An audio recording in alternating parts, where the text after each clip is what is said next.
Midnight on a rain-slicked county road. Headlights carve a tunnel through the mist. Your phone's at 3% and has no bars. Ahead, a thin figure in a white dress holds up a thumb.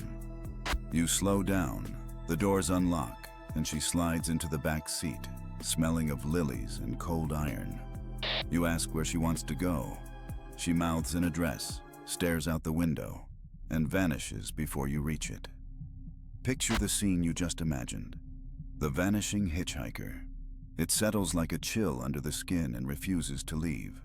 In its most familiar form, a driver on a lonely road picks up a young woman in white who asks to be taken home or gives an address, and then disappears from the car before they arrive.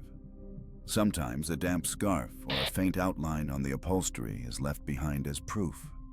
Other times, the driver goes to the house or the cemetery, only to learn the passenger died years earlier.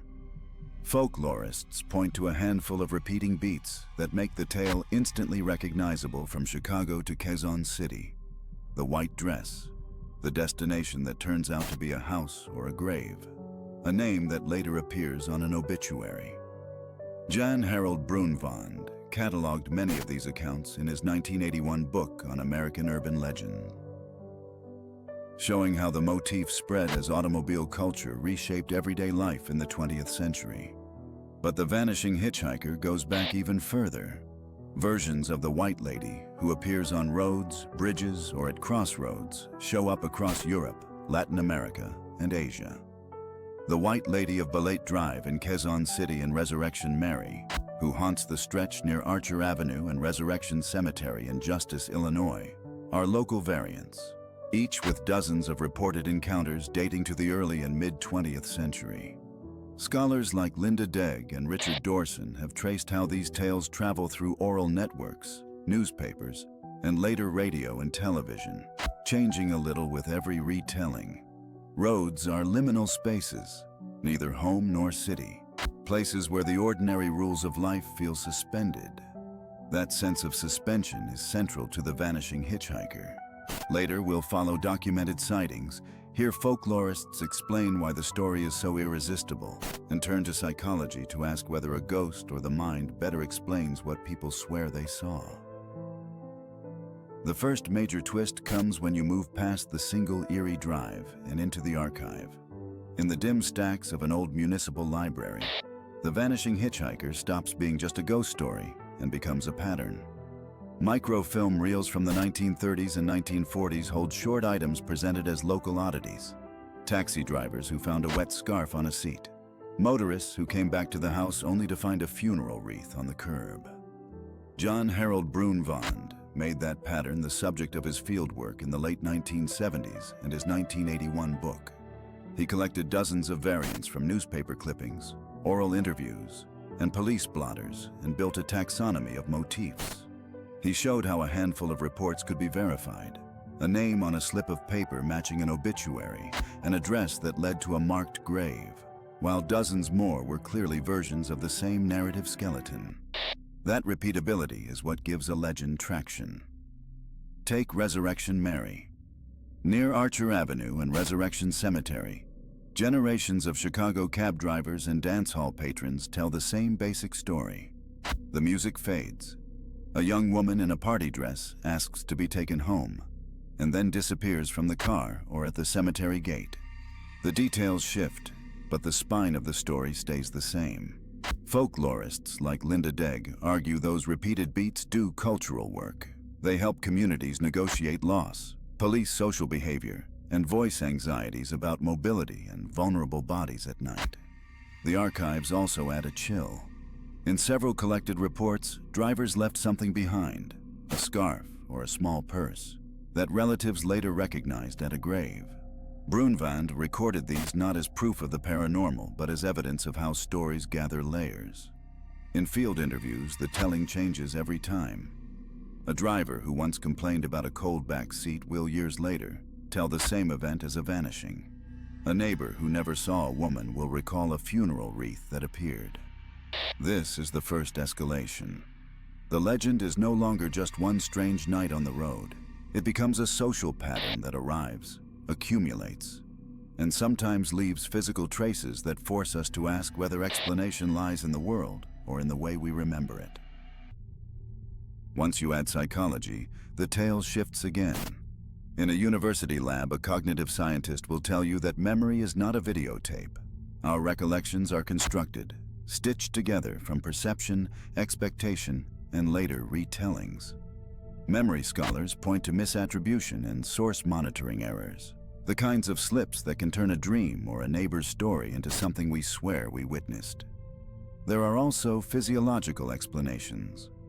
Driving at night on empty roads induces fatigue, and hypnagogic or hypnopompic hallucinations during sleep transitions can create vivid sensory experiences of movement and human forms.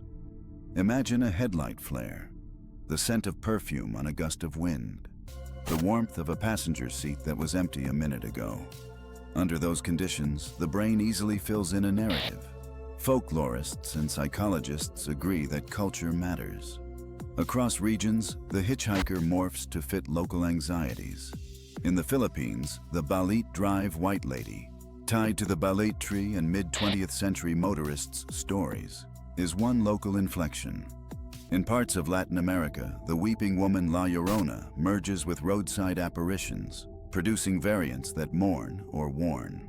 There are soldier versions near training grounds, elderly woman variants at country crossroads, even children asking to be taken home.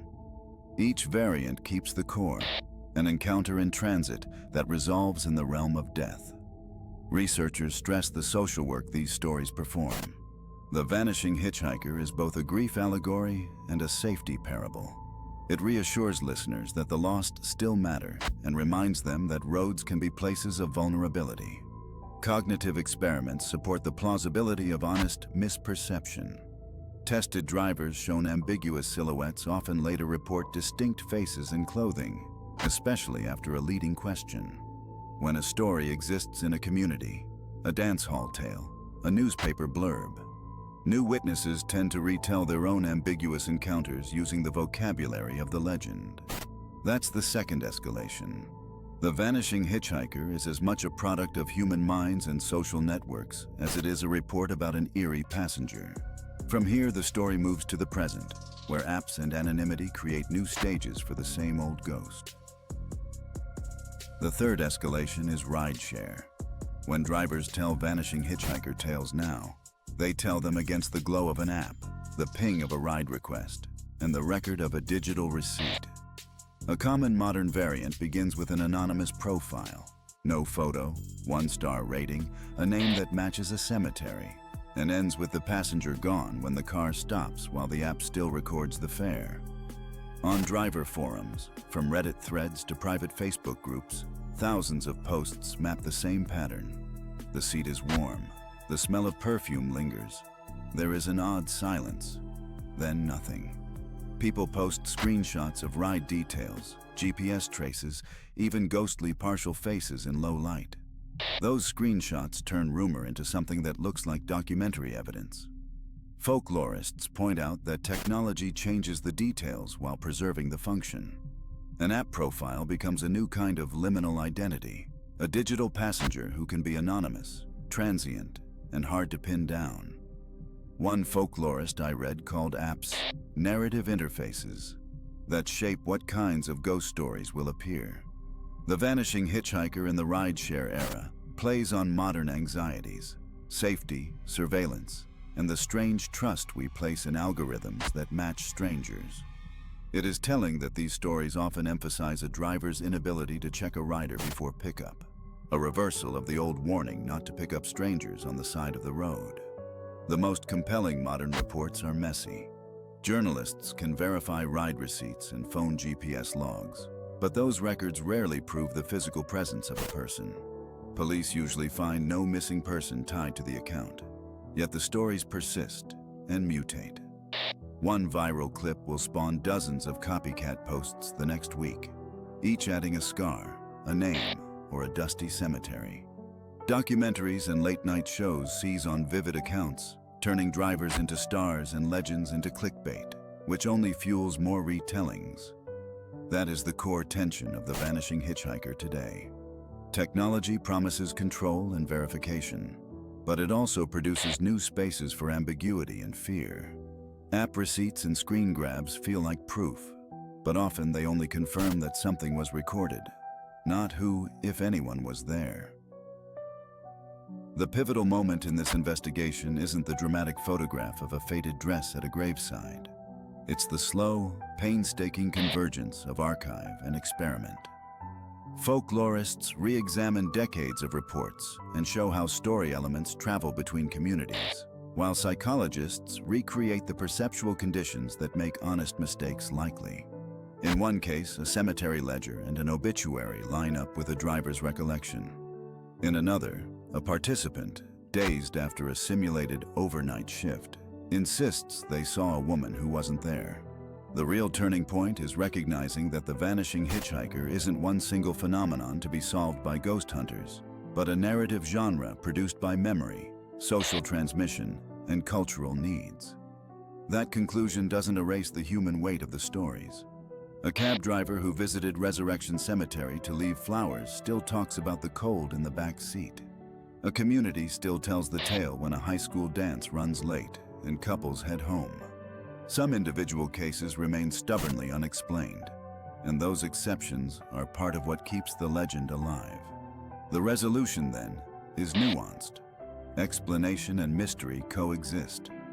Science can demystify the mechanisms, while narrative preserves the emotional core of the encounter.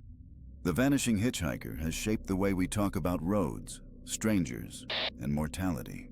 It turned safety lessons into unforgettable stories, gave communities a ritual way to speak about loss, and became a durable image writers and filmmakers use when they want to condense fear, grief, and the uncanny into a single scene. In the rideshare era, the tale has adapted to new anxieties about data, anonymity, and algorithmic trust, creating modern parables about how technology can both secure and unsettle us. Folklore is a living thing. It responds, rewrites, and repurposes itself to answer the questions a culture cannot stop asking. So the next time you slow down for a thumb at 2 in the morning, you are not just deciding whether to offer a ride. You are stepping into a long sequence of human choices about mercy and caution, about memory and storytelling, and you are adding the next line to a story that has appeared, vanished, and returned in new forms for a century.